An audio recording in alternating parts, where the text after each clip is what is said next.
Hey, hey, hey. Don't worry, we're here. We're here. I see Marsupial in the audience. He just needs to get up on stage. Right on time. Even though I was a little slow to transitioning things over. But you'll see our, at least my atrocious face full in a minute. How you guys doing? Welcome to Super Serial Showtime as always. I'm your host, The Metal. And like I said, Marsupial will be here in a second. We're here to talk about movies, shows, maybe comics, maybe novels, who knows? I've got a lot of stuff on board. We've been watching some things. We'll probably talk about that too. So invite as many people in here as you possibly can or want. I can't really force you to do anything, though I will be disappointed if you don't even try. And if you happen to really enjoy the show at any point in time, you could give a donation to streamlabs.com/vomitoriumlive. Hey, Marsupial, how you doing? Hey, here I am.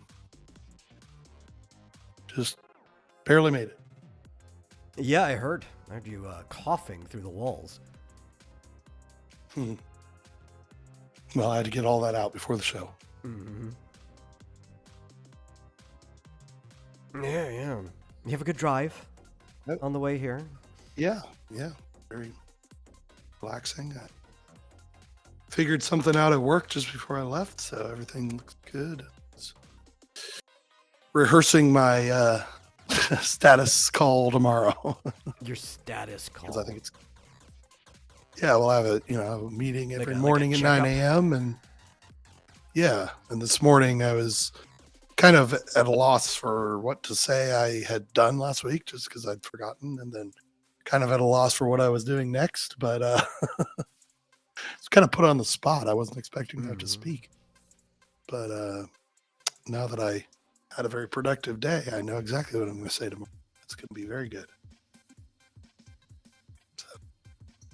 Anytime you get put on the spot, you should just always autopilot to a little humor that you don't have to think about, because then it gives you like another extra second or two to think about what you're going to say, right? Like if somebody asked you, what did you do last week? You just like go to the pinky and the brain and be like, the same thing I do every week. Try to take over the world, which gives you like a whole 3 seconds to figure out what you were going to say otherwise. Maybe even give people a little laugh, lighten the mood. Yeah. Problem is, the owner of the company is in his 60s, maybe 70, and I don't think he would get it. So Yeah. Well, you don't have to get it, you know. It's just you say it in a humorous way, we get a little chuckle out of people. I If suppose. anything, if he doesn't know the source material, he might think you just came up with that yourself. Well, at any rate, I actually did get stuff done last week so that I could concentrate on the next thing, and I did a damn good job of that too. So Cool. yeah. Well, then I guess all we, server related stuff. I think you should be handling from now on. I think you should take over what I worked on to Oh, if you want it to sink like a ship, sure. get paid for it. Well, anyway, my computer's done logging in, so I can see stuff. Yeah, so let's I'm start always talking about stuff. All right. I'm always fascinated when I have Chibi reviews like with a notification on X. And so he posts images with no context whatsoever. And I'm like, what is that anime? Because he watches new different shows all the time, and posted one that basically showed like the camera POV is basically like looking through a woman's breasts at somebody. And so I'm like, okay, what does that show? I have no clue. I've not seen the I don't image. know. I'll have to. I've in the past, I've taken the images that he posts and put it in chat or Grok and said, what is this from? Yeah, a lot of people do that usually too. is right. Like you don't even necessarily have to put it in. You could just like at Grok and the reply and be like, hey Grok, what series is that? I've seen it like drastically wrong at times, but rarely. And then most of the time it's like, well, this image has been floating around. It's pretty easy to just like search what it is. And Yeah, or they have that button now that says explain this post. yeah. And, oh, okay. Yeah, you can just click that. It says, this image originates from How Not to Summon a Demon Lord, Hmm. an anime known for its unique perspective techniques, which enhance viewer immersion. That just sounds like somebody's trying to cope and say like lots of fan service, but in like first person. I guess so. Yeah, It's weird. I don't know. Wait, how did they get the camera there? The description doesn't really sound appetizing to me. Mm-hmm. I know. I would want to summon a demon lord. Although I imagine that in the show, somebody does it by accident. I think it also depends on like in universe, what does a demon lord mean, right? Because that could be a whole bunch of things. Could be a nice guy who's just misunderstood. Could be a total monster that wants to destroy the entire world. I mean, we were watching the Devil May Cry anime earlier this year, and the whole thing led to basically summoning a devil lord at the end, and that was awful. Good thing Dante was there. He can handle basically anything. Yeah. But then again, it could be like the painfully mid-show, the devil is a part-timer, where like the actual Satan from like another world just ended up coming over here, and because he had limited use of his powers, he just became like a worker at McDonald's. It turned out that he was actually a pretty nice guy to his people. He was just at war with humans. That was the real problem. But they probably could have got along, all things considered. Mm-hmm. Yeah, probably. Fizz says the Demon Lord in the show is a dominant daddy. Like BDSM dominant daddy, or... Because that's cool for people into that, but that makes me want to watch the show less. Need to go to the chats. Yeah. Yeah, he says yes, BDSM. Oh, yeah. Okay, well, that's off my list. I Explains mean, it was already kind of posting it. hanging off the list anyway, because the name alone just didn't make it seem like I wanted to watch it, but that securely pushes it off the cliff. Well, speaking of falling off the cliff, this is related to anime, but it's actually regarding a game. But I think it's related enough.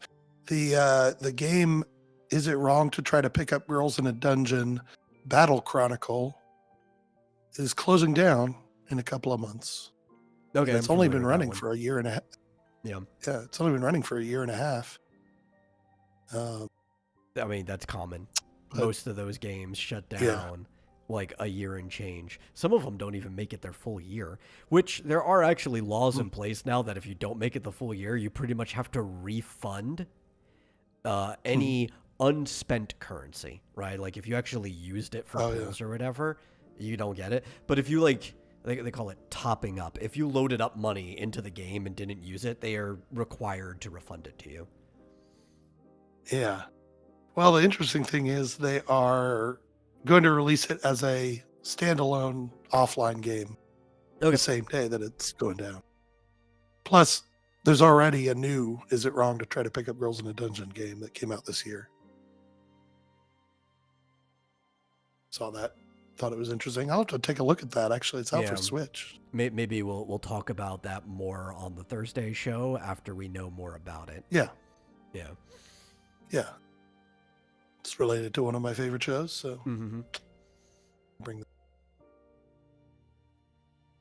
never know what kind of game those things are going to be anyway. Like they could like literally anything. Yeah.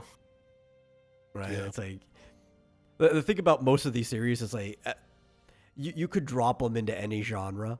Like it could be an action platformer, it could be a turn-based RPG. You just really have no idea what it could possibly be. Yeah, I'll have to look at the new one and determine what kind of game it is by Thursday. Mm-hmm. So, we've been watching stuff. I've got news to talk about. Of those two directions, which one sounds good to you to start with? Well, what have we watched? I guess We've been watching because I don't know if we watched much. Oh yeah, true. You want to talk about Stick for a little bit? I guess did we talk about that at all last week? No, not at all. We did not even bring it up. Oh, okay. Well then, sure. Yeah, we could do that a bit. Not. It's not going to take. When it comes out, one. Yeah, it's one of those things that comes out one episode every week. So we're only up to whatever they're up to. What, episode 5 or something? Yeah, well, we probably didn't talk about last week because I think we started watching it last week. We were behind, so we just binged everything that they had. Yeah, which was not a lot, unfortunately. Yeah. It's a good show. Decent show. I guess to set up for people who haven't heard of Stick, it's an Apple TV show starring Owen Wilson about a kind of like has-been golfer who was like the top of the sport, but completely threw all of his future prospects and kind of lost his game for years. I don't really want to spoil why, but after a tragedy hit his life and he blew up on the green, kind of like tarnished his reputation. Right. Even though everybody still looks at him like he was one of the greats, despite his reputation being tarnished. And he finds this new kid as his life is kind of hitting a low that, man, this kid has potential to be the best. Like, he's already hitting it out of there. And he tries to, like, talk him into going on tour with him. Like, I'll be your coach. You'll be the guy playing. Kind of as a way of, like, coping with the direction of his life, but also for the sake of the kid. And there's a lot of shenanigans that happen. His mom ends up coming along with them. His former caddy ends up coming along. They meet, like, this weird, like, socialist, non-binary girl that the guy ends up liking, and which sounds awful. She is kind of, like, turning a bit. I think this is a character arc for literally everyone in this party traveling. I was trying to decide. Yeah. I was trying to decide if they were making fun of her, if the show was making fun of her or not, because I'm, it's a bit ridiculous, but, like, do they mean for it to be ridiculous, or is it just ridiculous because it just is? Because, I think it's a little do the whole they them thing, and right. Yeah. Like, I think they're both poking fun of how ridiculous the whole they them and all of our crazy anti-capitalist stuff is, while also poking fun of the fact that, like, when there are trends or fads on the younger generation, former generations just don't usually get it, right? So they're kind of playing around with both of them, kind of poking fun at everybody at the same time. At least that's how it comes off. Yeah. Yeah, I mean, frankly, I identify with the, with Mitz? The characters who are basically saying that, it's ridiculous that, we have to call her they, them or whatever. But then the mom is like, keeps correcting people. And I'd be like, shut the fuck up. Yeah, clearly a woman. I'm going to call her. Shut up. So that's how moms are.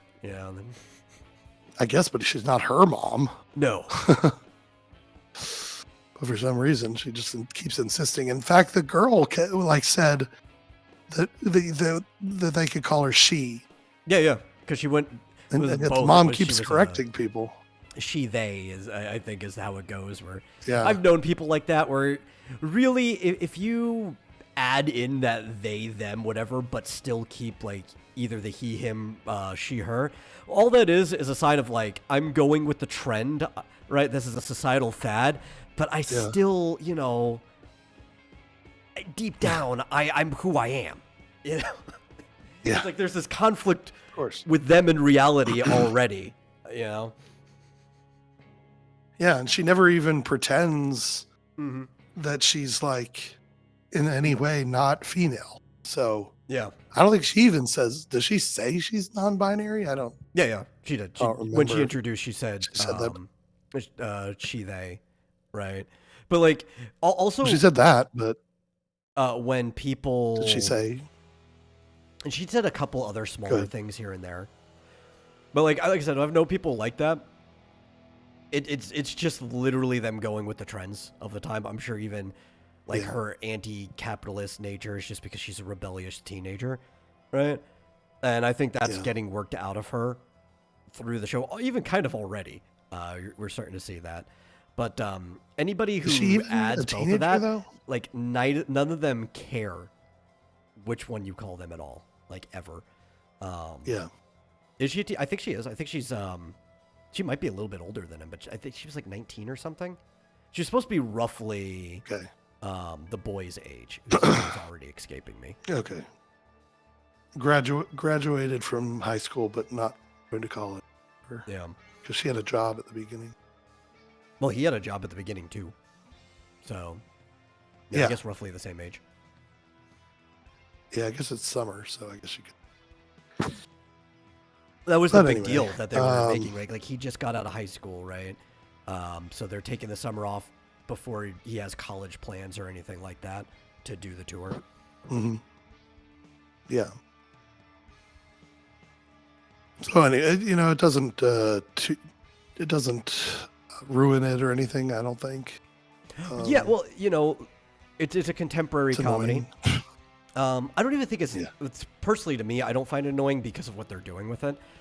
It depends what they end up doing with it. Like I could change my opinion later, but the way it seems right now, it's in any comedy you go back, a lot of people tend to poke fun of the times they're in, right? Like you can go watch like Home Improvement, and there's a lot of like poking fun of just how things were, fads and stuff in the 90s. He kind of made fun of his kids for being a bit like into grunge and stuff like that, Oh yeah. Yeah. So it's like it's true. It dates the show, but that's fine. It's okay to be dated sometimes. It just depends how you do it. If you can date it in a way that like people from multiple generations can laugh at it, I think that's fine. Mm-hmm. Yeah. But anyway, that's not really the central part of the show, thankfully. No, though her relationship with the boy is kind of central, especially to the part we got where him being kind of a rebellious youth who also kind of has trauma from his dad being his former coach and being kind of an asshole. He's already at the point that he's not listening to Stick. And now he's kind of have to like use her as like a median in between to get him to actually listen to his coaching. Yeah. His name's Santi. Santi, yes, okay. It was like Santiago or something. I'm trying to remember what his full name was. Because Santi's like short for I think so, yeah. Yeah. Yeah, and, it's somewhat predictable, I think. Oh, yeah. As far as, yeah, he's Owen Wilson has a little deal with the girl where he's basically paying her to be a caddy and to try and keep this kid under control. And it's like eventually he's gonna find out and there's gonna be a big blow up, and then it's like it's all pretty predictable. I'm just waiting for Mitz, his former caddy, to have just been right about everything. Yeah. Right. Like obviously, there's still probably going to be like a happy ending type thing where they pull through and he wins like the championship. At least that's my predictions, but that's kind of always how this stuff goes. It could not, but at some point in time, I do think Mitz is probably going to have been right about everything, and it's going to come to a head, and they're going to have to get over that.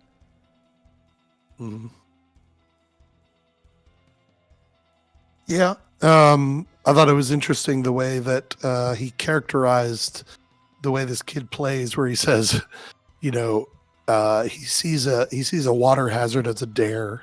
Yeah. He always tries to like go over it and, just power through instead of like just go around. Well, that's kind of just how young boys are too. A lot of times too. You're like, yeah, I can do it. Yeah. Yeah. So, It's interesting. I don't know I don't know how they're going to keep it interesting though. I guess we'll see what happens next. Yeah, well, my week. prediction was that even though they're keeping him kind of steady, kind of straight arrow right now, when he actually gets into the amateurs, into the big tournament, he's going to start facing actual competition. Because right now he's just miles ahead of everybody he's going against in like these qualifiers and everything, or these pre-qualifiers technically. That when he hits the actual competition, he's going to lose his cool, right? Where like he can't recover from middle mistakes because the other people are actually good at what they're doing. Mm-hmm. This is funny. I'm on Reddit, and I was wondering what I saw. The title is "I've never seen a show go from promising to total crap as fast as Stick," and I was wondering why this person thought it was total crap, and I kind of agree with everything they say. I don't know. Oh, yeah? You What'd know, they say? I still want to keep watching. He says, besides Owen Wilson and Mark Maron, the other characters, especially the mom and her kid, are despicable, disgusting people. Oh yeah. But they kind of were from So like the the mom beginning. is, yeah, that's what he says. He says this was the case from the very beginning. He says the mom is rude and selfish. She takes $100,000 from Owen Wilson up front to do nothing. She's a moron who's rude to everyone she meets, like the banker, which I thought, that was a bit over the top. Can't respect other people and thinks they're slaves when the other two guys do all the work. All she literally has to do is control her son, and she can't even do that. Yeah. The son, the so-called prodigy, is a selfish, arrogant, ungrateful asshole. And as we find out, Price, who's Owen Wilson's character, was far better, and so will everyone else competing. Yeah. Well, the thing is, too, is like... I'd say that's accurate. The reason I'm hopeful is because they've clearly... Each character can have a character arc, right? With Mintz's character arc, obviously, is kind of trying to get over his past relationship with Price, but still being that catty of like, I need to make sure that he sees it through, which he only even got to that point in the last episode we watched, that he's like, fine, you know what, you're right about that at least. Hey, Flip. I heard selfish, arrogant, ungrateful asshole and was summoned. But they are the weakest two character arcs, honestly. Because they're kind of almost fully developed characters just in ruts in their life, right? Like they've been through a lot of things. Obviously, Price is in the negative point of a developed character arc, so he can swing back around, and it looks like that's like his whole goal. But the other three are kind of like awful undeveloped characters. You could do a lot with them. The worry that I probably share is that I don't know if they're actually going to do anything with it. Maybe Santi. Like, I could see Santi actually turning around and becoming a completely different person because he is one of the major focuses of the show. But, like, I have a concern that while the mom could also learn some lessons and become a different person, that they're probably just not going to, especially because, like, the way modern media just treats women as, like, not needing to change and just already being correct anyway. So, like, it's there. Yeah, and she's a... potential is there. I don't think they're going to end up doing anything with it, and that will be disappointing. Yeah, she's a sassy Latina woman. She's perfect just the way she is. Even though Latina. Almost every scene has almost framed it like she's wrong, I just don't know if they're ever going to correct her, right? Like when she went for that investment, like even the guy's like, well, you know, this isn't a very safe investment or whatever, and then she like storms off. And he's like, oh, okay, whatever. I've got other customers I can attend to, right? Like, at no point have they ever really said that she was right about everything. It's just she doesn't need to be corrected either. She's kind of like just there. And, you know, unfortunately, the former caddy who seems to probably actually be right about everything has to be corrected on everything. You know, that's Well, yeah, that stupid scene Yeah. where, he was like trapped under a bed and Mhm. she rescued him by calling 911. Yeah. She It kind couldn't of get like the damn bed manipulated to, him the entire time come up. too. Yeah. And what was it? Yeah. She said he was being rude or something. And Yeah, I remember. I think it's both like, of us well, said at the time, "It's like, yeah, but you're the most rude person here." yeah. Yeah. She scolded him because he was rude to everyone. But it's like, he didn't want to do this in the first place. He Yeah. got sucked into it. They're living in his Hmm. RV. He's driving Yeah. and they're acting like they own the place. It's like, anyway, now I'm probably going to be more bothered by this show than I was Probably. before. Well, the thing that has been bothering me this whole time, even though, like I said, I've been enjoying the show, is that Mitz does seem to be the only sensible character and basically right about everything. Now, that doesn't mean Mhm. that there are times where he's right where the other person isn't also right, right? That's like the some risk-taking behavior, right? Like technically, it is correct to not take the risk, but it could also be correct to take the risk at the same time, right? Um, Yeah. But outside of that, anytime where there isn't a situation where both people could be right, he's pretty much the only one that is right.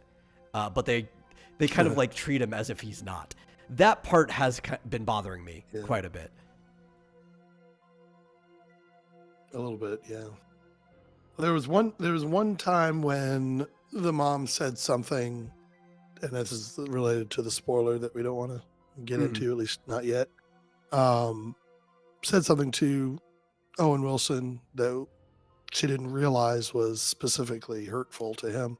Yeah. And Mitz did say something to her about it, and she felt sorry, or she felt bad. But I don't know that anything ever came of that. So it was like the next episode, she was back to being rude again.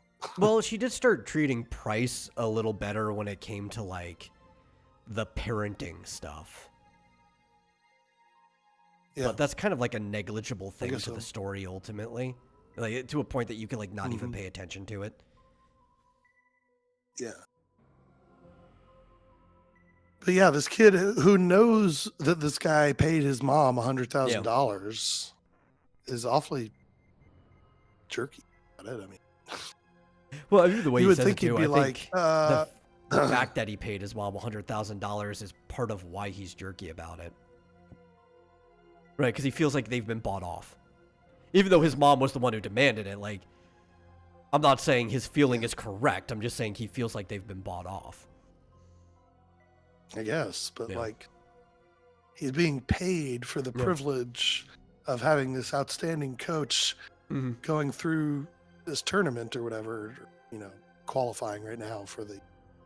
They treat him like he's younger than he is. That's a little bit of a problem too, right? Like maybe he's like in a what's it called, a Arrested Development type situation, extended adolescence, because he acts like he's 13, even though he's supposed to be like an 18 or 19-year-old who just got out of high school, and it's weird. Right? He's very flip-floppy like a young teenager is too, because he was like really excited to go on to the tour at first. And then after he saw, well, actually first after Price was kind of being an asshole to him during coaching to try to like drive him in a ineffective way, he was already kind of flip-floppy about it, but then he met a girl and then he's like completely on the other side. This guy's mood and tendencies kind of just go with where the wind takes it. Yeah. Yeah. And I mean, what happens if they break up? Oh, okay. Yeah, I know. It's gonna ruin his own life. We'll see. Yeah. I imagine they will at some point, or else. Well, thankfully, as of right now, what does she go by, Zero? She likes getting paid, despite all her criticisms of capitalism and stuff. So, at least as long as she still gets to get her money, maybe she'll stick around even if there are feelings. We don't know.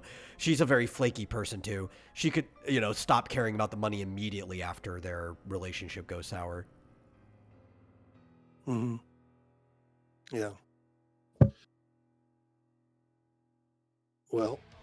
Yeah.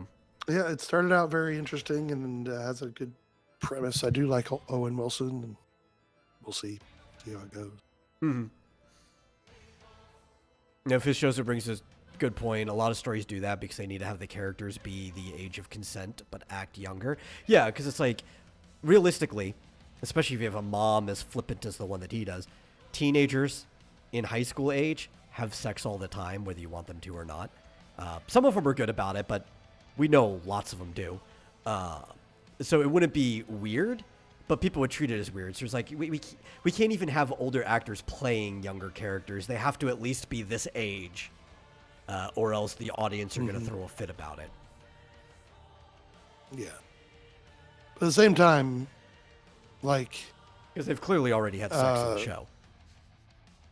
Yeah, but he has to be this age, I would think, to like be realistically good enough to join this amateur tournament.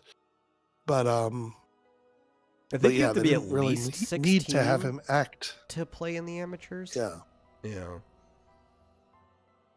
but they don't have to have him acting like a 13-year-old. No, they don't. Weird. Yeah.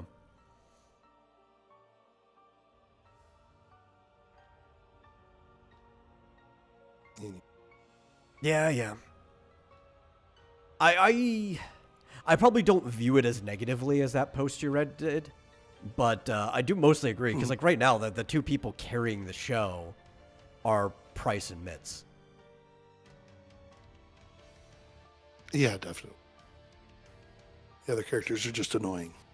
But it's kind of like, I guess, supposed to be something similar to like this is Cobra Kai for golf is basically what it is. So it just like how Cobra Kai was supposed to be Johnny Lawrence's story, this is supposed to be Price's story, where you're looking. I described it. It's Happy Gilmore from Chubb's perspective. Mm-hmm. Yeah. Yeah. Pretty much. And I mean, he did demonstrate in this most recent episode how good he is. Price. Oh yeah. Right. I mean, showed him actually playing a bit, and the kid was like, "Wow, that's really good." I feel like there was an ultimate solution to the issue he was having with Santi that could have just been done, and maybe they'll have to later, right? Where he didn't need an intermediary. He probably could have just convinced him he should be listening to him by challenging him to a game of golf and just schooling him. Yeah. Because I think that right him now, on a course where he knows that well, right now I think Santi thinks he's better than him. I think that's one of the reasons why he's got an attitude to it. Mm-hmm. Yep. Yep. Flit's got a good That's all point I have to too. say about it. A lot of 30-year-olds still act like they're 13, so is it really that unrealistic? Oh, it's not that it's unrealistic. I mean, I guess dating it contemporarily, but it's just it's how it is.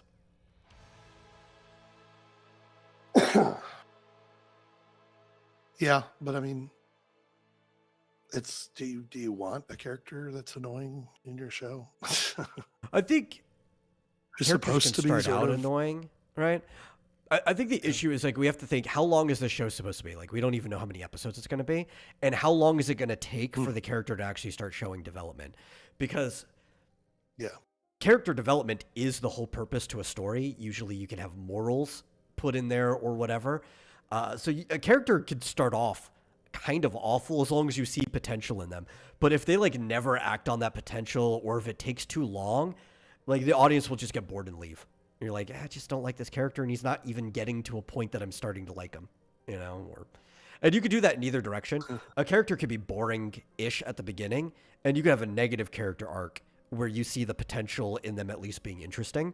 That's kind of actually Breaking Bad, right? Because Walter White starts off as a very boring character, but due to the whole cancer thing and him getting involved in stuff, he becomes a very awful character throughout the entire series, but you root for this awful character.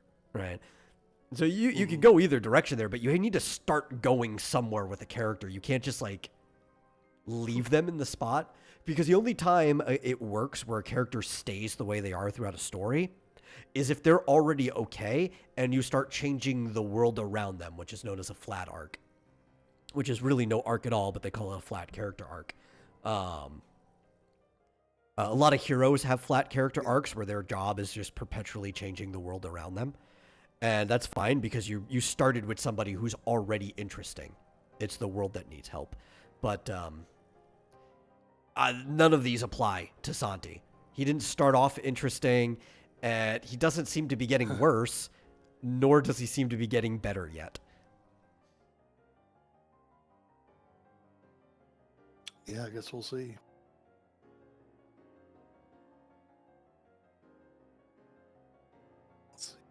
Yeah. But that's kind of our feelings about Stick so far. Mm-hmm. Yeah. Yeah. I'm withholding final judgment until we watch at least the season. I don't know if it'll last more than a season. A lot of these Apple shows end up not, but at least give it through the season. Yeah, while we're waiting for the next season of Severance, which I hope does come back. Oh, I thought it was confirmed that it was coming back for another one. It's just we have to wait. Yeah, I guess. Yeah. I've been watching Fire Force. No. Oh, yeah. Yeah, which is a little old right now.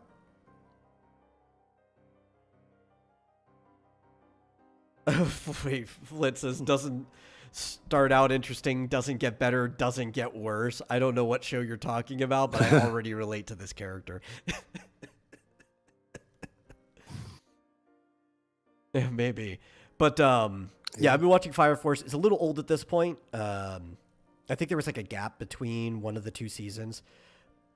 But I've been behind on it. I should have started a while ago.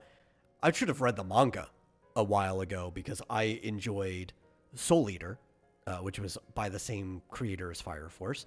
You immediately see it in the art style. And also, I think it's been confirmed that it takes place in the same world. I wouldn't even say like in the same version of Earth or whatever, but at least the same world. But I honestly wish I had read the manga so I could compare the two, and maybe I'll go back retroactively and read the manga, because Soul Eater's adaptation was not very good. I enjoy the show, but it was like one of those ones where they started basically the same time that the manga was running, so after it caught up to the manga, it just kind of went into its own direction and kind of looped back around to one of the plots, but then they didn't even finish the manga. Like, there was another... I'm trying to remember how many chapters. There was like a quarter of the story left after Soul Eater ended, which is kind of funny when they do that. But it was kind of weird. They made some odd decisions in that one. I wish Soul Eater would get like that Full Metal Alchemist Brotherhood treatment where they just remake it and follow the whole story directly. I think they've been just doing that with Fire Force as far as I know, though, because there have been gaps in production. That seems to be the standard now, is that people would rather there just be gaps in production and you wait for there more manga to be made than for there to be filler. But it's pretty fun. It takes place in a world where there's a trend of spontaneous human combustion where people basically just burst into flames and become these things called infernals. So it's kind of like a zombie apocalypse, sort of, except instead of being caused by zombies biting you, you just have no idea when somebody is going to become one of these mindless creatures. Occasionally, one of them can become what's called a demon infernal, which actually does have sense, and they're a lot harder to kill. But they're like living in this perpetual apocalypse that follows this cataclysm that happened a couple hundred years ago. And there are these stations like firefighters, these fire stations that are called the Fire Force, and they're basically soldiers that fight these infernals directly. While the regular firefighters still put out fires, these guys kill the monsters. And it's getting pretty intense. As far as like modern shonen goes, I usually complain about a lot, specifically battle shonen. I usually complain about a lot of modern battle shonen. And I think for the most part, Naruto's popularity and people trying to be like Naruto has kind of killed a lot of potentially good battle shonen. This one has a little bit of those aspects in it, but yeah, it doesn't take itself very seriously, as Fizchozo just pointed out. It takes itself about as seriously as Soul Eater did, and that makes sense, given the same mangaka. Yeah, you've got Tamaki there in the background, who's one of the most fun characters in the show. She literally exists as the fan service character, but in a comedic way. She has like a curse called the Lecher Lore, her lucky Lecher Lore, where she's as a klutz for some reason, and they'll even make fun of it. Like, how did this one even happen? She'll just end up with her clothes falling off or her slipping directly out of her clothes into like just her underwear. There's a lot of characters that have gags like that. Sure. Like there's a character named Juggernaut that they even at one point say, "Oh, so you're the immortal character," where no matter what you do to Juggernaut, he just doesn't seem to die. They punch huge holes in him. It's like, oh man, it's a good thing they missed me because of all these layers I'm wearing. Yeah. But there's like a hole right through the middle. Right through the Like, middle. what is going on under that? Where are you in there? that suit? And it's not like he's he's some just, like wearing this tiny humongous- person on stilts or anything, because you see him outside of the suit and he's just like a normal tall guy. But you know, they always miss me because of all these layers I'm wearing. It's a good thing I wore so many layers. He has to point that out over and over again. There's even a time where like he breaks through his cowardice and you actually think he's going to die this time. He loses a hand, right? He is bleeding to death. And you're like, he's not going to make it out. They bring his body to the surface. Somehow he still pulls through. Like his almost death is like a driving point for one of the characters trying to change or whatever, and putting up as much Tamaki actually putting up as much resistance as she can. No, he still pulls through because he's the immortal character. He's not allowed to die. But yeah, it doesn't take itself very seriously. The fights are pretty fun. I think one of the big things about it too is that it doesn't leave characters to the side, right? A lot of the problems with shows like Naruto, like, which Naruto started the trend, so it's not as bad, but like My Hero Academia and stuff, is they just introduce all these new characters that have new powers. Some of like supporting cast members, not villains who are just going to die off. And then they're just like, I don't know, fucking off to nowhere. You never see them again, or they don't get any spotlight. But they'll bring in situations where they can actually reuse characters in Fire Force, which is pretty cool. The plot is pretty interesting too. I was telling you there was a part where I lost it altogether because there was a reference to Soul Eater, right? And what happened is there's this guy who's got beef with Tamaki. He's like one of the bad guys. There's like this Knights Templar type of cult. They're called the White Clad. They worship the Evangelist. And their assassin, the Assault, lost to her because he just can't handle sexy things, right? Like he would get like a nosebleed or whatever. He's basically an incel. He's a really tough incel. So when like she flashed her panties, not intentionally, it's just the way she works, he like collapsed, and then Sister Iris came over with a big object and beat him until he was unconscious, almost dead. We're not even sure why he's still alive. But so he was training hard to be able to not be foiled by this sexy woman. And he starts off by like reading and watching a lot of porn. So there was not a single inch of the woman's body he's never seen. And he challenges her to a duel. He's like, I'm going to kill you this time. And immediately crumbles because he still hadn't seen a woman face to face in the flesh, like in that way. He's unfamiliar with the flesh itself. So then he goes to this bar called Chupa Cabaret, which I immediately recognize that bar. And while he's waiting for one of the attendants to come, because this is part of his training, behind him, there's this redheaded man with like long hair wearing a suit who's like whining about how like his daughter Maka just does not appreciate. He's basically invisible to her, and he'll never be appreciated as a father. And it's like that spirit who was one of the characters from. Oh, yeah, we got the different characters there too. Or is that just Tamaki in general with her twin tails? Yeah. That's just Tamaki. Yeah. But Spirit was Death's Scythe, because in Soul Eater, you had weapon meisters and you had weapons. So there were people who could literally turn into weapons for the meisters to use, and they would have synergy.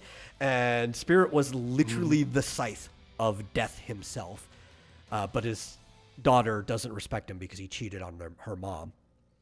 And I'm just laughing too. It's like, well, Spirit, if you want Maka to respect you, maybe stop going to Chupa Cabaret every single night. That would probably help a lot. But I loved that little connection. I was a little disappointed that Vic didn't voice him in the crossover, but I understand that Crunchyroll is Funimation. None of those people want to work with Vic at all, even for a little playful cameo like that. But it was fun. I've been enjoying it. I'm almost caught up. I'm like 2 episodes behind because I watched the whole thing dubbed. I'm not switching to sub just to be caught up. I'll stay 2 weeks behind. That's fine. Eventually, it'll catch up anyway. Yeah. Well, it seems like fun. I've only seen 1 episode, but Yeah. Yeah, I didn't realize this would get cut off. I'll have to Photoshop it so you can see the third image there. Mm-hmm. Oh yeah, Mike was here too. He asked, "Did I tell you about our adventure with the Shadow last night?" No, I did not. I never do. But yeah, we read Shadow comics on Mike's channel last night, which was probably one of my favorite times I've been on his show because it's the Shadow. How can you not like the Shadow? I even voiced Lamont Cranston while we were reading the comic. It was really fun. And the other stuff were still kind of a step above the comics we have been reading at that time. This is like a premiere comic compared to a lot of the other stuff. And this actually, I think, was the premiere too. So it's like this is premium stuff. Yeah. Cool. Well, I did find it humorous when that guy got a hole in his chest and he was just fine. Yeah. I don't quite understand the human spontaneous combustion, but what are you gonna do? So we actually got to the point where they explained that, basically. And so it turns off that there are different worlds. Like there's a world called Adola, and there's the Earth that we're currently in that we know. And Adola is kind of like the Dark World from Legend of Zelda or whatever, where it's a holy realm, which the Dark World was originally called the Golden Realm before it was cast in darkness. So this is like a divine holy realm. And when doppelgangers of people try to cross over into our world, and they try to take the place of their other person, they become an infernal. Like that's what ends up causing it. And it's actually been this thing, the evangelist that's been doing this the whole time. So what happens? So wait, which people turn into the infernals? The doppelgangers or the original people? The people in our world, when the doppelganger tries to come in and take their place. Which the doppelganger itself, in their world, could even be the infernal. Like it's the infernal taking their place or whatever. But that's what causes it. And it's because apparently in this world, insects didn't evolve from the same cells that the rest of us did. They're from Adola, this other world. It's like, that's why insects are so weird. They're not from this planet. It's like, okay, sure. In your world, that might be the case. So these like little bugs that the evangelist sends will get inside someone and act as a conduit, which basically opens the gateway for the doppelganger to come on over. That's the in-world logic of how that works. Which, So the doppelganger and the original person merge? More or less, yes. Into one? Yeah, where the doppelganger just kind of comes on over. Okay. Yep. Interesting. I was putting this up because apparently a trailer came out for Rascal Does Not Dream of Santa Claus. Oh, cool. Sort of the next in the Rascal series. Mm-hmm. We'll probably get around to watching that. I don't know when it's coming out. I was actually criticized Yeah, I don't know. with that one specifically. And I don't remember why we chose this, but I was talking to somebody about that, and I mentioned that Wise from ZZZ has the same English voice actor as Rascal does in that show, right? And they're like, "You watched Bunny Girl Senpai in English?" Like almost disgusted by that. Not disgusted that you watched it at all. No, just no, that no, you no. watched That I watched it in English. Yeah. Oh. Okay. I just like to watch things in English because I'm don't have usually to like read? I find it difficult to really pay close attention to anything because I don't know, just have ADHD or whatever. Mm-hmm. Yeah, I'd So- always notice you're like on your phone, I and if it's something I've watched Yeah, before, but I'm sometimes still- I'll be on my phone too. But yeah, you're still watching. yeah, I'm still listening and I'm still enjoying it. Mm-hmm. The only I guess exceptions are are shows that I really, really like and want to pay very close attention to, but we tend to watch those in English too. Did we watch Danmachi in English or Japanese? We watched the first season in English, and then everything after that in Japanese. Yeah. Yeah, I think I like the Japanese voices better. Especially when he, the firebolt thing, it just sounds better. Firebolt! Yeah, I know. That's great.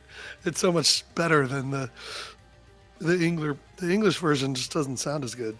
But I will say that Sounds like a LARPer going what was it? Firebolt. yeah, he's like firebolt. But like Konosuba on the other hand, I don't think I'd enjoy the build up to the explosion spells as much if I didn't understand the words, because all that shit that she says before every explosion, it's so good. It's hilarious. I originally watched So certain things. Konosuba in Japanese. Though I think when I watched it, I don't think there was an English dub yet. I think that came like a year after the show came out or something. Yeah, like I've watched little scenes and stuff in Japanese, and it's just not the same because I'm sitting here having to read instead of really like watching what she's doing, watching what's happening, and listening to the words. I kind of like that. Well, I think I'm just used to the Japanese voices in Danmachi because I like to listen to the spells that they cast too.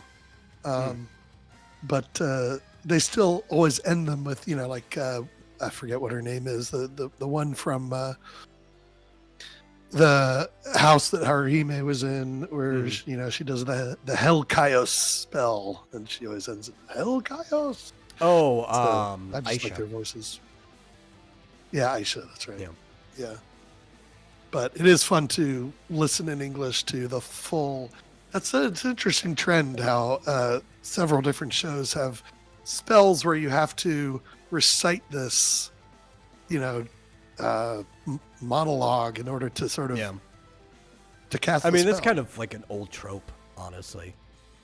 Right? Like even Yeah. if you're playing D&D, you don't have to say it as the player, but because channeling is a thing, you're kind of like assuming that your sorcerer or wizard is doing something like that while he's channeling the spell. Yeah. Yeah. But I always assume it's some arcane words that nobody else can understand. Well, I see, never if you watch it thought in of it Japanese, as- then it would probably feel more like arcane words that nobody can understand. There's that going Yeah. for it.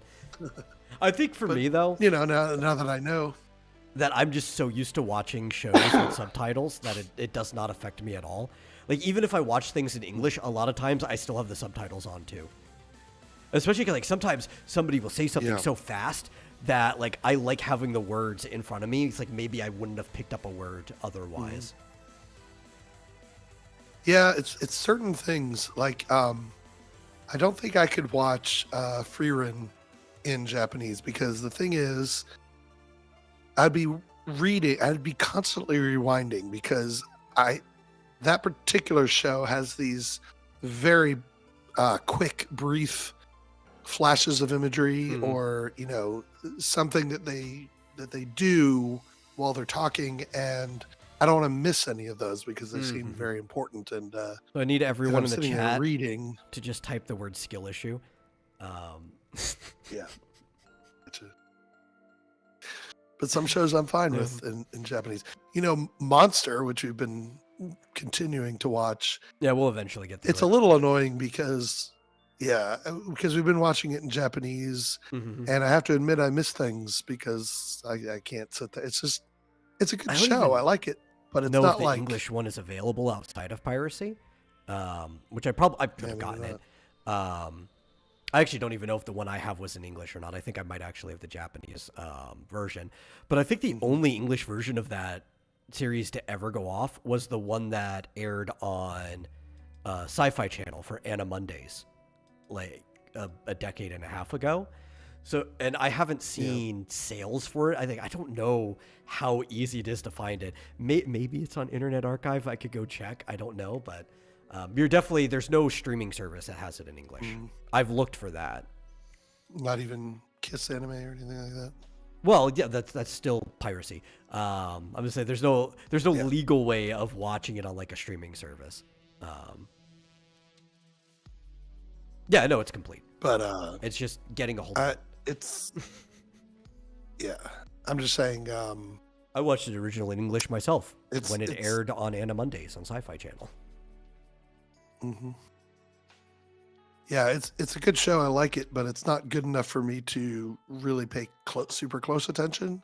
But then it annoys me that I sometimes miss things because they're talking in Japanese and I'm not staring at the screen reading. Yeah, you've asked questions and I've had to explain things a few times. Yeah, and especially in that show, I wouldn't have that problem. I try not to explain things unless you ask or look confused. Just because I've watched it a few times and the mystery is like a big part of the show. It's like, I don't want to accidentally spoil something, Yeah, no, I wouldn't want you to unless I asked, but I'm trying to see if there is.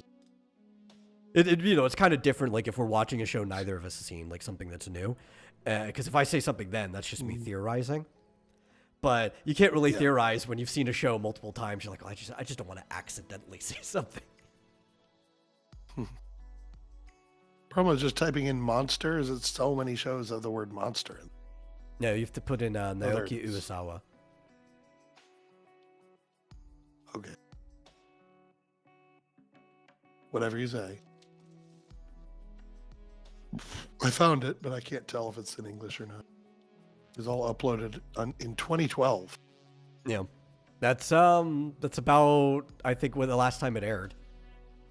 I was watching it. I think I don't know when it originally started airing. It was like 2009 or 2010. It was like my last year of high school is when it was on, and then it probably ran for a bit. But Anna Monday, yeah, Monster is on Netflix, but they only have the Japanese version. That's how we've been watching it, Joshua. Yeah. But Anna Mondays only lasted for like a couple years or so. It wasn't like a very long staple of Sci-Fi Channel. Yeah.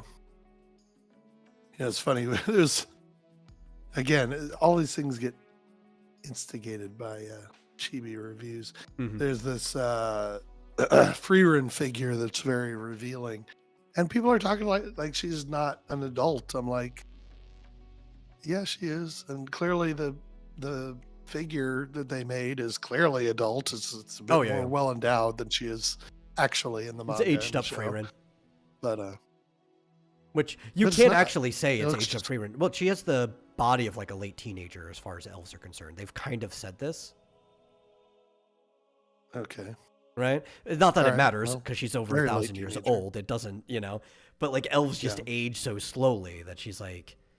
I think Fern is actually getting to the point that proportionately to their lifespan, she has a more developed body than Freerun does. But I don't think Freerun's gonna develop any more than that. I think she's fully grown. And well, what I've seen is that at least it's a theory that the elves in this show basically don't stop aging until they're adults. So they grow up like a normal, they take 20 So- years or however to become fully Mm-hmm. grown, and then they're basically immortal at that point. They just stop, and like Zedia may Mhm. be millions of years old. Yeah, Probably that's what I'm saying is when they reach an adult body, right? This is going off like the Yeah. manga. A Well- teenage body is an adult body. Right. Yeah. Well, that's what I mean. Yeah. Yeah. But it is adulthood for them. Their childhood is just as short But as there are, no. humans. So in the manga, there are Potentially. elves who kept developing. They just don't ever they don't gray in the way that Physically? like, we do. Yeah, yeah.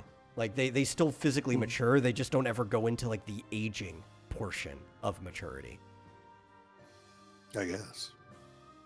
Like I know that Croft looks older, but he may have looked that way since the same age that Frieren looks, started looking the way she does. But The yeah, only you're reason right. I bring it up She is looks a because little different Frieren than she did. herself leaves it up to question that she might develop more. I guess. Right. That's the only. Which it still wouldn't be a Kinda- problem regardless. Like I'm not even saying it is. I'm just saying like to the story, what it is, Frieren herself kind of leaves it up to question that she might develop more. And she knows elves. She seems to look longingly at Fern's Oh, for chest, as if to say, I'll never be, I'll never have that. Even if she Sort did of. develop more, I don't think there's an elf in their history that is as developed as Fern is. Yeah.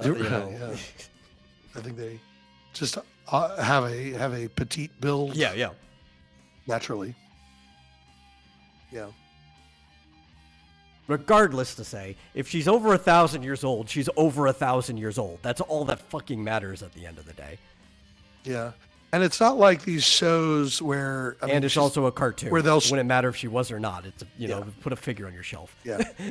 Well, plus the show is just as wholesome as hell. I mean, it's there's no sex in the show, and this figure that somebody made, it's fully clothed. It's more revealing or whatever, but she's not doing anything anyway.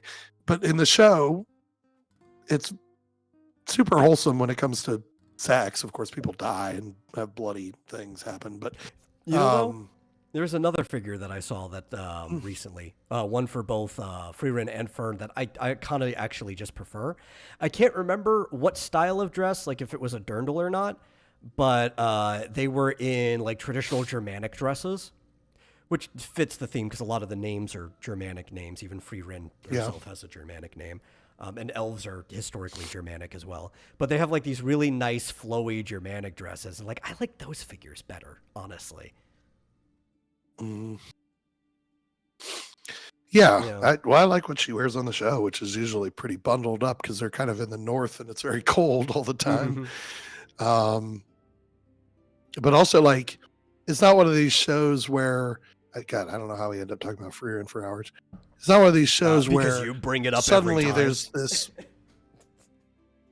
suddenly there's this character who is, who looks way too young and acts all sexual or whatever, and they're just like, oh, she's 1,000 or 4,000 years old or whatever.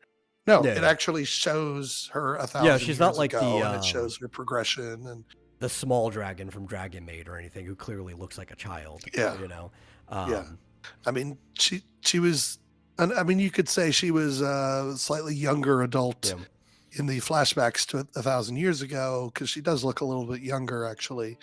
But it only shows her basically wandering around with her master, the Flamma the mage, and it shows her progression all the way through. So it's not just out of the blue that she's 1,000 years old. There's actually a story that spans her whole lifetime. So. Yeah. And Not just that's made just up.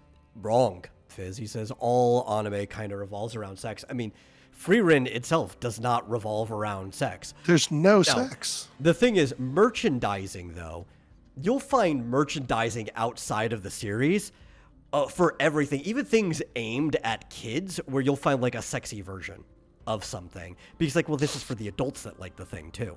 Because I hate to break it to you, the world revolves around sex. That's the only reason any of us are here. Yeah. But, I mean, one of the themes were one of Yeah. throat. One of the things they bring up is that they're not sure if elves are gonna. Elves seem to be. It might be going extinct. They're like an endangered becoming species. extinct. Yeah. Because they seem to not have any sex drive. Really. I'm not sure why that is, or if they used to, or what. But I'm sorry, you're gonna have to give me a second. Yeah. Well, you know, it's kind of like the Galapagos turtles or whatever, right? Where they will still breed, but they'll have like really, really long gaps in between breeding. I think it's kind of understandable that if you had an extremely long lifespan, that, and especially if everyone in your society had an extremely long lifespan, you wouldn't find a rush to procreate. You know what I mean? And also, the shorter something's lifespan, more often they procreate. Right? But elephants don't have elephants a lot. Like, they don't have babies all the time. They have long gestation periods, too, where it could take, like, over a year for an elephant to be born in some cases. It's like, the longer your lifespan, the less in a hurry you are to make more of you. And that might actually be the crippling part for elves, is if there are people who are well over thousands of years old. It's like, well, you know, I still have thousands of years.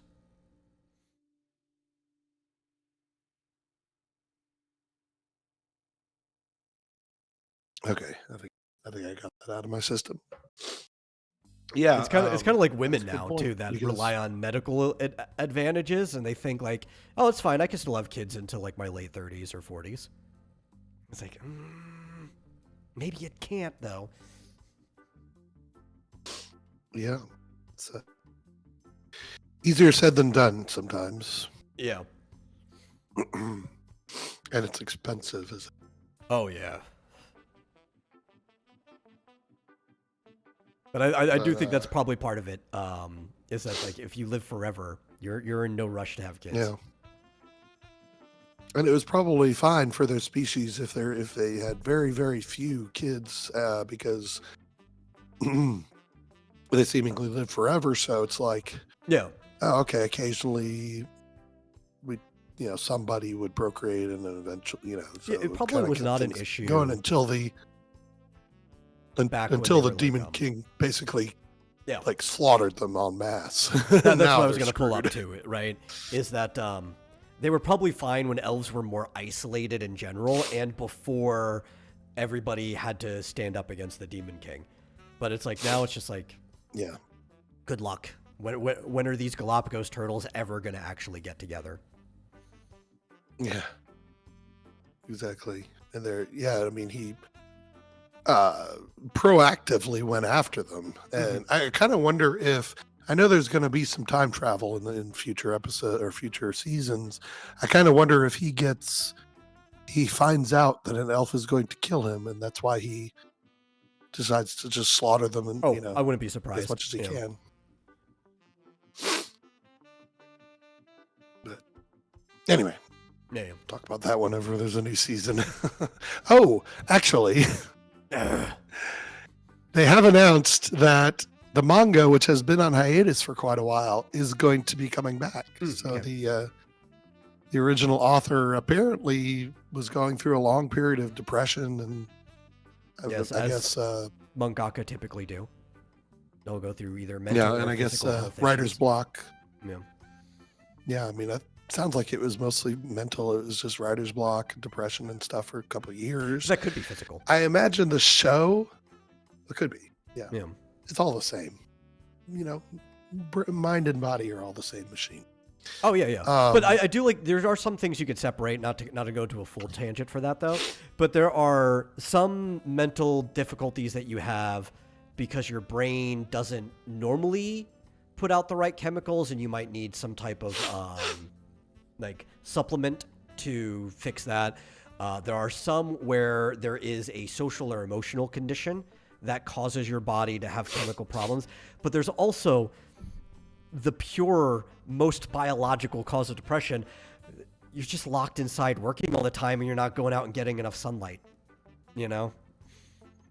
And there are very few mental problems that getting more exercise and more fresh air can't Doesn't help solve. Yeah. in some way.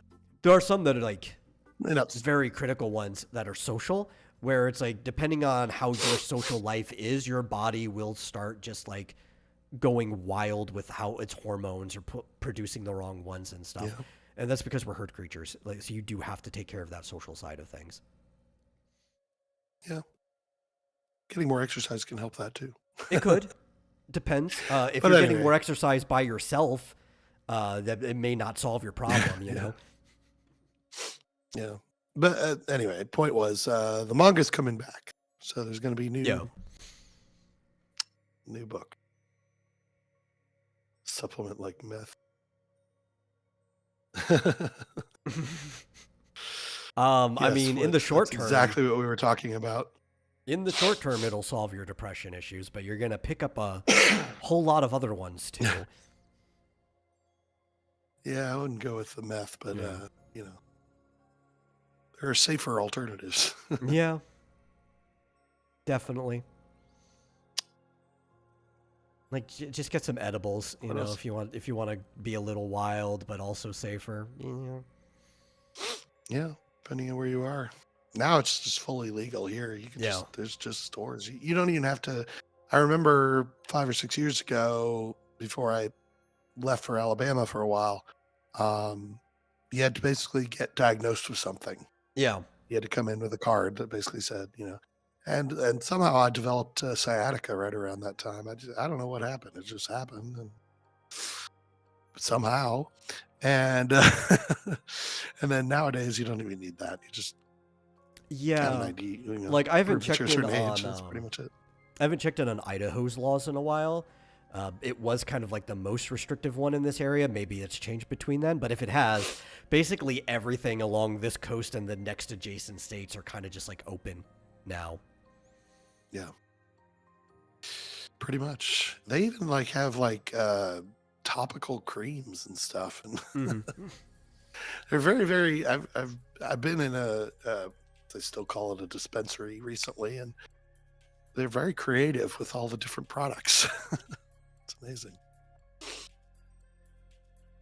Yep, it's not for me, but if you're somebody who needs something like that, it is one of the I don't have safer any things right you now. could do to kind of mellow out. Yeah. Last time I took one though, I don't know what kind it was, but whatever. I need to find out because Yep. it had a very bad effect on me. Yeah, you just I want honestly to thought I was going to die. don't use it if you're a minor. You want to make sure that most of your brain development is already done before you start doing anything involving weed. It can actually fuck up your brain development for the rest of your life if you do that when you're too young. And two, still just don't go overboard, because there is a cognitive debt that can be collected by going overboard on that, and you will be just a dumber person than you used to be. And there's like almost no solving that, even if you go years without it. And it also kind of like loses some effectiveness if you go overboard too, just like maybe on the weekend or something. Well, next time I have an edible, I'm probably going to take like a quarter of it because, like, like I said, when I tried a half of an edible, it made me feel like I was going to die. Like, ugh, I don't know what kind it was, but it was awful. Yeah. Well, we don't have a lot of time left. We want to go through some of the news that I had pulled up. So one of them, apparently for the upcoming Street Fighter movie, they've already casted Chun-Li, who is a talented, maybe, I don't know, I haven't seen her in too much stuff, but a talented actress. She just doesn't really look like Chun-Li. And I don't even mean like the extremes of Chun-Li, because I don't think there's a person on the planet that actually looks like Chun-Li. There's some people who get a little close, but like genuinely, Chun-Li's thighs are impossible for somebody to actually maintain. But my problem with this person that they've casted, her name is... Oh, I just had it in front of me. Where did it go? Oh, I know it's something Young. I'm trying to find her first name. Oh, here we go. Kalina Young. She's just a twig, you know? And I think you just can't cast a twig as Chun-Li because some of the way that Chun-Li needs thighs. It's part of her character. Almost everyone else, you could cast anyone for them, but Chun-Li specifically needs thighs. And how your thighs even carry both muscle or fat is partially genetic. And I don't think this girl could even possibly build up her thighs to be half believable by the time the movie started. So that's just a little disappointing. Like, even Ming-Na Wen, the Chun-Li from the old 1994 Street Fighter, she was all right. She was like in the lowest end of where Chun-Li's thighs could be. She had visible thighs. You know, they were bigger than every other woman in the cast, but they were still like reasonable. You could have casted anybody in that range, but instead you cast a literal twig. I'm just saying I'm disappointed. Kalina Liang. Mm-hmm. Yeah. I guess it's hard to say. They can always exercise. She doesn't look like, she's not like, what do you call it? She doesn't look unhealthily. No, she just looks like she's 100 pounds soaking wet. Yeah. But, I mean, I don't know. There's some pics where, you know, she could potentially, yeah, she's not as pumped as Chun-Li, that's for sure. I'll give you that. Like I was comparing her to the previous Chun-Li, which I think the previous Chun-Li, from also acting ability too, was just a great pick across the board. But I don't know. Maybe she is like into that model stuff. Maybe she's intentionally keeping herself skinny, and she could bulk up in some way by time. I don't know. I'm just saying I'm not very satisfied by the pictures I've seen of her. And the fact that she's Canadian. Ew. Just kidding. And yes, Flit, thick thighs save lives. That's right. And we kind of got two agreements here between Flit and Joshua about like possibly giving her like muscle padding suit, but for her thighs. Yeah. Well, you could actually probably pull it off if she's wearing the actual Chun-Li outfit, because originally with Chun-Li, she's wearing like this thick brown pantyhose, right? So that could make padding a bit more believable, actually. And you are an actor, so if you're willing to do something like that, if you're willing to actually wear something to be more like the character, all power to you. I'll retract everything I said. That's the whole point of costuming in the first place. There's a very narrow waist. Yeah. I don't know if you're going to find a girl with that narrow of a waist with those thighs. Chun-Li isn't extreme. There is a reasonable ballpark, and Ming-Na Wen, who played her in 1994, was in that reasonable ballpark. You know? Yeah. Well, what I'm saying, this girl has the right upper body type. So I think it would be easier for them to add padding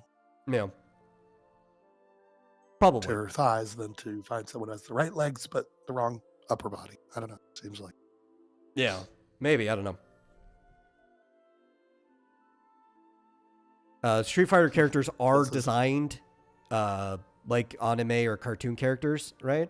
None of their bodies are supposed to be realistic. Like, good luck finding somebody who is built like Ryu or Ken. Right, like their musculature is almost impossible because of the way it blocks out. Like even bodybuilders who build their muscles as big as them don't have that shape of their body. We're trying to find the reasonable range for each of these characters, which is like Cammy, who in game still has like decent thighs or whatever, is much, much smaller than Chun-Li in like every part, to where she's supposed to be like this slender acrobat. That's the person like you want to give more of a gymnast body to, where like we're sacrificing everything else. You would put that on Cammy, right? Yeah. Well, Ming-Na Wen was not afraid to basically show off her thighs, and No, she was she not. was fighting. So I hope this girl doesn't. Her nice red Chun-Li outfit problem that with she it. used to have. Yeah, it was nice. Yeah, Cammy is white. No, I'm just saying, like that's the So- type of person you can give that build to, because that's within the Yeah. reasonable range for Cammy. Did you know Cammy's name is Cammy White? Yes, I'm aware of that. Just noticed that. That's fine. She's also British. Ah, Yeah, man. She's Okay. a blonde British soldier who likes to say allons-y because a lot of the British use French words in their everyday language. yeah. Who are they going to get to play Zangief? Oh, that's Gotta a be, tough one, because Zangief needs to be huge, right? He needs to be like a big guy. Yeah. He says here he's 256 pounds. He must be like 7 feet tall. If he was That's 7 feet huge. tall, that would be way too light for his build. A lot of Okay, maybe a lot of 6'6". strong people I know that are like, or that I know of that are like near 7 feet, weigh almost like 400 pounds. Just because like Yeah. as you get bigger, the volume goes at like what is the squared cube ratio is what they call it. Yeah. I'll have to look it up. Zangief height. What is he, like 6'6"? Nope. He is 7 feet tall. Oh, he is 7 feet. Yeah, he should be way higher, heavier than he is. With like how built he is. 256. Okay, wait. Now this okay. So Street Fighter Wiki says 7 feet tall, 399 pounds. That's closer. I could believe that. Yeah, So that sounds better. about 400 pounds. But so why is it? Where does the stupid AI get 256? I don't know. Screw the AI. Yeah, confusing. Yeah, thank But, you. you know- 7 feet, 399. We're probably gonna, again, reasonable range. Zangief is probably gonna have to be somewhere between like 6'6" and 6'9". There are a lot of big actors, or even just like bodybuilders that you can kind of coach to get the job done well enough. Zangief already sounds awkward as it is. You don't need the best actor to play Zangief. So there's a lot of people in that range that you could play him, and he'll be close enough in weight and size. So we'll have to be a little shorter, but where you're gonna find a 7 foot tall person that's built like that, you know? Yeah. Maybe if Andre the Giant was still alive, even though he is Andre, you know. If Andre was alive, you wouldn't cast him as Zangief. You would just make him Hugo, because Hugo was based off of Andre the Giant. Yeah. You know? Yeah, I don't know that they're going to find someone that's quite matches those stats, but they could find a big guy. Yeah. I'm All sure. we're looking for is reasonable range. It's like my complaints Yeah. with Wolverine all the time. I'm not expecting you to cast a 5'3" barrel-chested person as Wolverine, but there is a reasonable range that even if you casted somebody who was like 5'6", which there are plenty of those in Hollywood, he'd still be closer to Wolverine than what you've been doing. Can we just have like a reasonable range for Yeah. everything? Yeah. All right. So since these guys are making fun of me for trusting AI, the place it got it from was Street Fighter 03, which I don't know what that is exactly. But it's there is a magazine that's all in Japanese that stated that he's 7 feet and 256 pounds. Obviously that was wrong or a mistranslation or something, but didn't get it from nowhere. I Yeah. didn't get it from out of my ass, or the AI didn't get it from nowhere. But Yeah, I probably would have clearly- just went straight to finding either the Capcom or Street Fighter wikis, just because a lot of this stuff changes over time. But the nerds who update these wikis will get you the most current information in there. They are some of the most autistic people on the planet. This is all they do is update wikis all day long. Yeah, and the correct, accurate weight is Sometimes they're still wrong. coming but, from. Yeah. Well, it's coming from the Capcom website. Yeah. And the Street Fighter V stat card. I figured it out Yeah. eventually. I like that Speaking Capcom of has it on their casting- website. A lot of Yeah. these companies don't have that stuff available on their website. You have to like hunt around interviews, like the one that one was probably like an older one. You have to hunt around interviews or game manuals or old information, and somebody has to just log it somewhere. Mm-hmm. Well, speaking of casting, it seems like Nintendo has, without actually saying it, basically put the kibosh on this idea of a man playing Zelda. Good. Since a bunch of people were suggesting Hunter Schafer play Zelda. Yeah. No, in the live action. They gave a range of basically the ages of people they're looking for, and that guy's too old. Mm-hmm. So I wonder if it was in response to that. How can we rule out this person? I don't know without if it actually was saying it. Like, I wouldn't be surprised if it was. I'm just saying I don't know if it was. I think Nintendo does have to put their foot down just in general on what the expectations for Link and Zelda and some of the characters are. Because Nintendo is very, very protective of their property. More so than they used to be. I think they became that way after Mario 1993 happened. Yeah. Yeah. It's so stupid. It's like you do a search for it, and it's like there's an article on Forbes about it. Yeah. It's like, Well, no, remember, Zelda is not stupid enough to do that.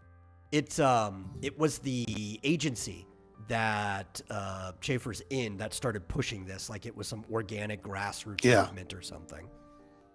It was the definition of astroturfing. Stupid. And like, who are these other people? Someone suggested. Who is that? Saoirse Ronan? I don't know. No idea. I saw people fan casting Sydney Sweeney. It's like, I get it. You guys find her hot. I do too. Way too old to be Zelda. Yeah. Oh, this is a good choice. Thomasin McKenzie. Not familiar with the I've name. never heard of her. No, but she's got a pretty face. No. Unless she's a man. I don't think she is, but she could be.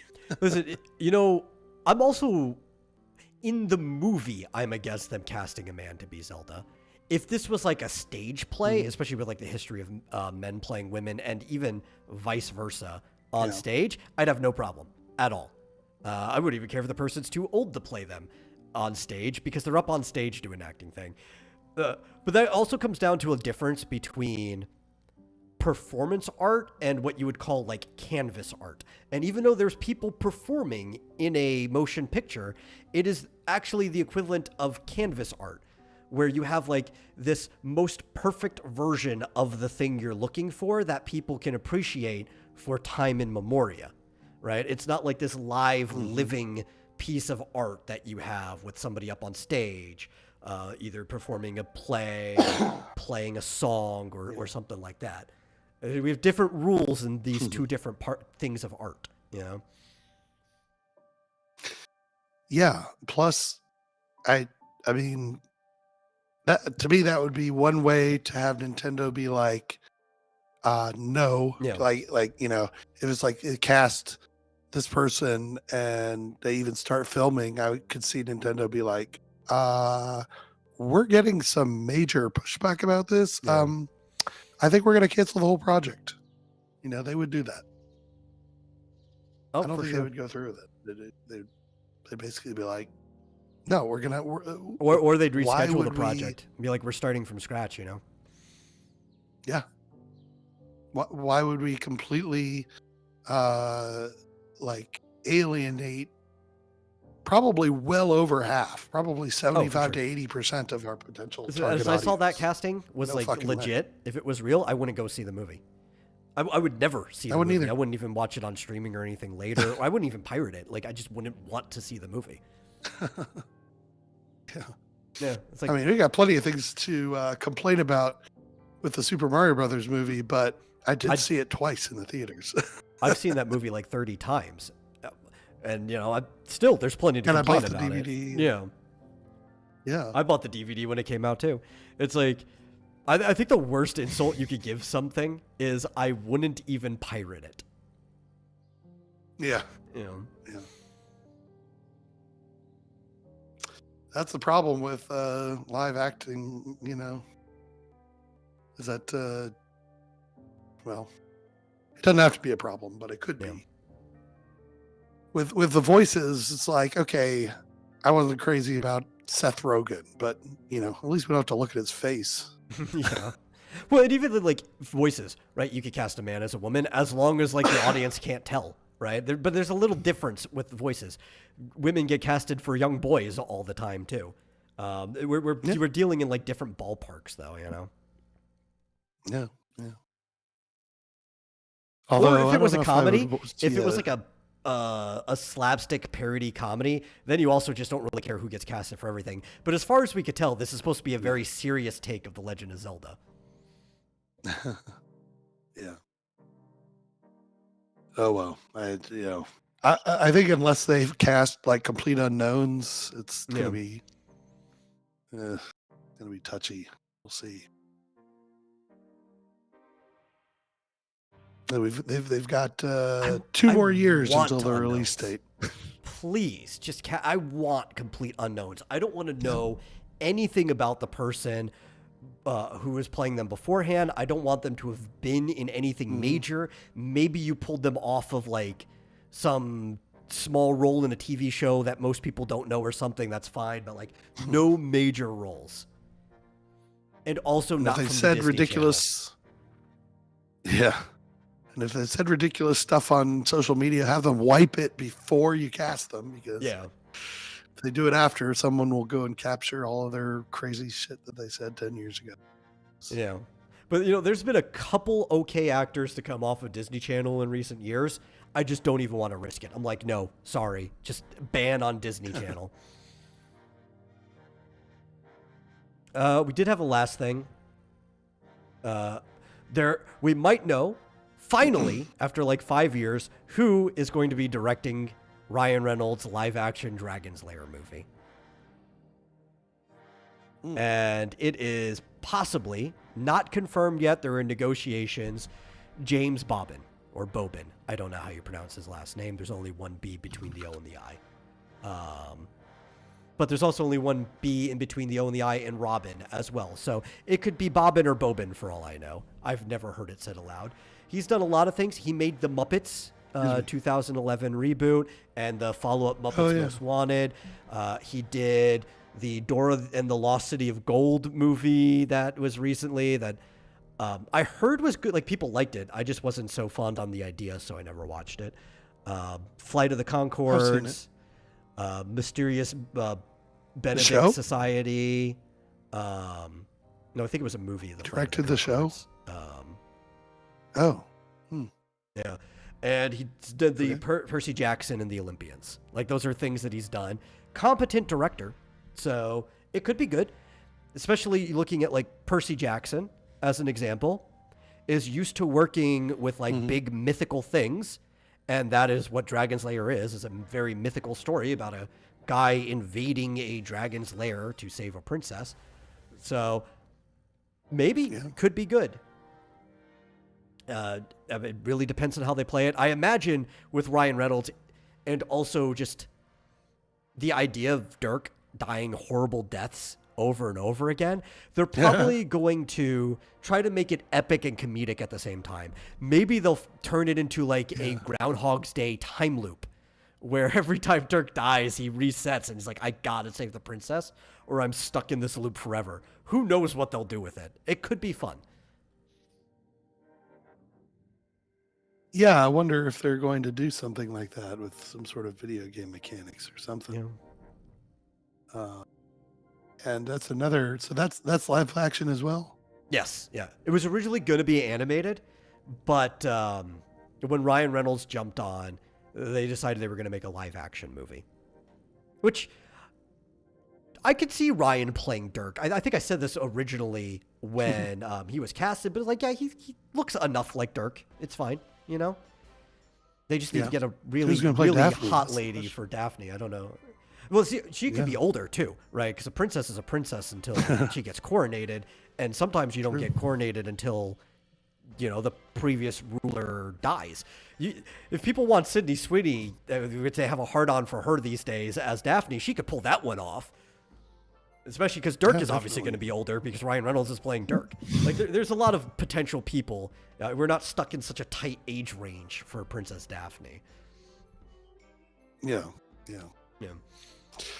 Man, that game was terrible. Yeah, as much as I loved it, the second one's better. Terrible. Sort of. Yeah. But that game is just it things blinked that you were supposed to, but I mean, I guess that was better because it kind of gave you a hint as to what you're supposed to do. At any rate. But you know, Dragon Slayer though, it was a marvel at the time that it came out though. Like nobody had seen anything like it. Oh yeah. Yeah. Like I said, I loved it and I spent way too much money on it because it was 50 cents, whereas everything else was 25 at the time. Plus, you just die because you never know what the hell you're supposed to be doing. You have to like memorize. Or the controls didn't work. I don't even possible scenario that you might run into because you also, even if you made it to the dragon, you were dead if you didn't get like the 7 relics or whatever, or 6, what I don't remember the number, on the way to him. So you had to like go all these different paths to actually get the relics if you actually want to beat the dragon and save Daphne at the end. Plus, it was just there was no indication of what to do. So like, there was like. Were there 8 different ways you can move, or just 4? There may have only been 4. I think it was just 4. It was plus up, the right, sword. up, down, and sword. Yeah. Yeah, and it was just like, okay, I did something wrong, but I don't know if I went the wrong way or just did it at the wrong time, or you know. Or was I supposed to cut something? Yeah, I don't know, but it was awesome though. Yeah. Sounds good. Christopher Nolan's Dragon's Lair, says Flit. You know what? I'd be fine with Christopher Nolan's Dragon's Lair because he'd put in a lot of explosions, but why not? There's a dragon. Fiery explosions fit with dragons, and it's a ridiculous premise anyway, so. Yeah. Yeah. As long as it's not based on the NES version of the video. Oh, no. Dude, that'd be like playing the console version of Space Ace. Yeah. Which, if this is successful, can we get Space Ace as well? Space Ace was pretty good. It had a cartoon. Yeah. Kimmy was cute. Yeah. Definitely. They'd have to find 2 actors to play him, a little nerd and a big tough guy. Yeah. The awesome. Dragon's Lair game was Dark Souls before Dark Souls. Man, Dark Souls wishes it was as brutal as Dragon's Lair. Yeah, it's like if every time you die in Dark Souls, you have to pay another 50 cents. Yeah. Or every 3 times. But it also, Dark Souls is way more forgiving. Even if you could put the game on free play, Dark Souls is still just way more forgiving because like you can level and you can go around and you could have checkpoints like the bonfires where you can practice the same thing over and over. It's not like, oh, well, that was it. Let me start from the beginning again and memorize the entire route because it doesn't matter if I put more quarters to continue. I failed to pick up one of the relics, so I actually just have to start from the beginning of the game all over again. Yeah. Well, I will say that I used to have it like when it first came out on CD, I guess. Yeah. On the computer, and then you could just free play it, and I think I beat every scene eventually. It took a while, but there aren't that many scenes. So if you did have, infinite free play, you could memorize the whole game pretty much. It wasn't that long. As a child and having to pay every time, or even better, you could just emulate it in like a DOS box type thing right now, and you could do save states and just rewind to the last bad decision every single time. That kind of takes the fun out of it, but also it's a very manipulative game that almost makes some gacha games seem friendly. So I wouldn't blame you for wanting to save state your way through Dragon's Lair.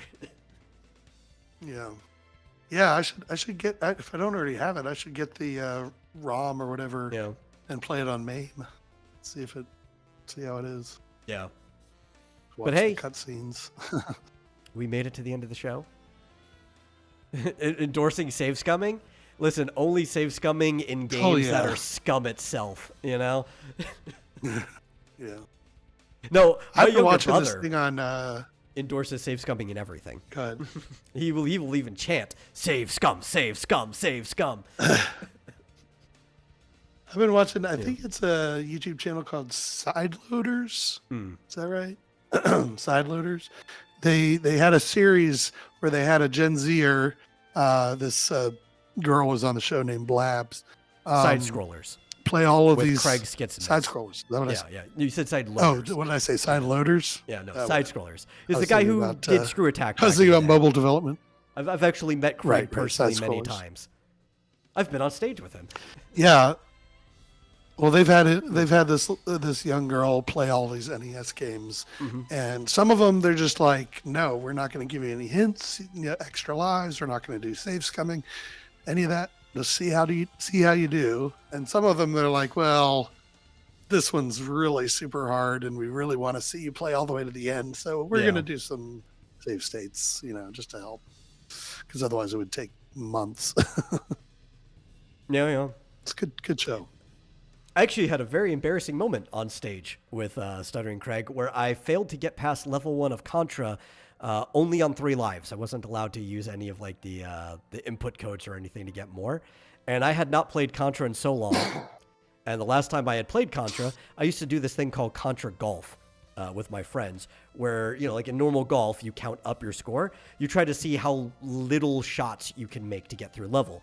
Obviously, you have to pelt the final, like the boss at the end of the level, no matter what. But you can actually go through most of the level without shooting anyone at all. Mm-hmm. But again, like that's how I used to play it. I was on 0 hours of sleep after the whole weekend. I'd stayed up for like 70 hours at that point.